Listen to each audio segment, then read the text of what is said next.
Karl Marx has been dead for well over a century. Yet Marxism lives. There must be good reasons why it has endured. Their responsibility for the misery in their lives belongs to the capitalist system. If we can just get rid of that, we can eliminate poverty, inequality, exploitation, class conflict, war, and alienation. Marxism assures us that this socialist utopia is close at hand, available to all, not in some distant future or in the next life, but here and now.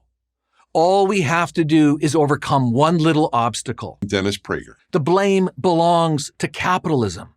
The most common interpretation of Marx's philosophy suggests that he opposed capitalism because it creates an unjust world of inequality, exploitation, and class conflict. This is true. The more money and material possessions one acquires, the more estranged one is from his true humanity. Not only is money, that is capital, inherently corrupting, but the acquisition of it can't be done honestly or fairly.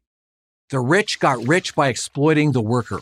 Only by bringing the privileged down can the underprivileged be brought up.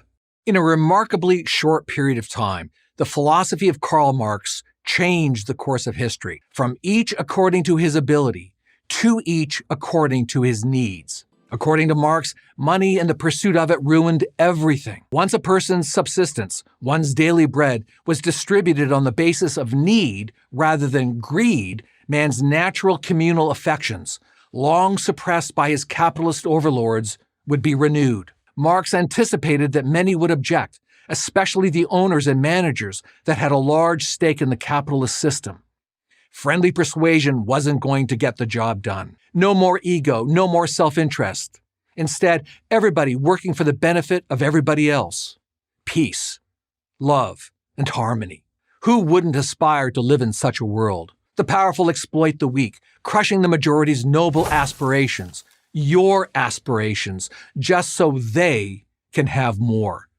It's unfair and unjust. Needs become demands, and demands become rights. Engraved on Karl Marx's tombstone in Highgate Cemetery in North London are the following words.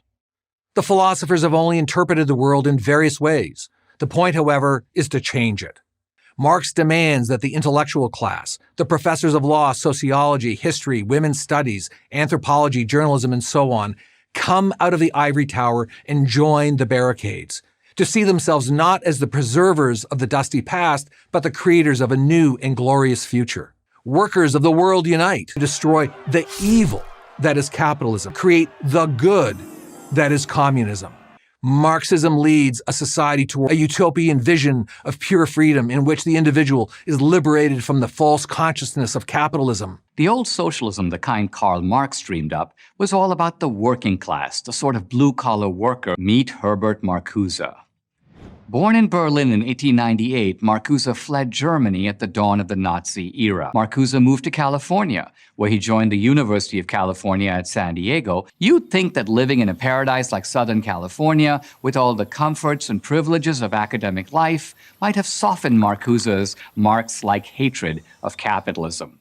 But it was not to be. If anything, the more he prospered, the more he wanted to bring the system down. College students, they would be the recruits for what he termed the great refusal, the repudiation and overthrow of free market capitalism. They were looking for meaning, a form of self-fulfillment that went beyond material gratification. There are many in the West who find it difficult, unpopular, or just plain embarrassing to defend capitalism. American socialists seek a more enlightened socialism. Recently, the chief executives of some of America's largest companies changed their self-definition.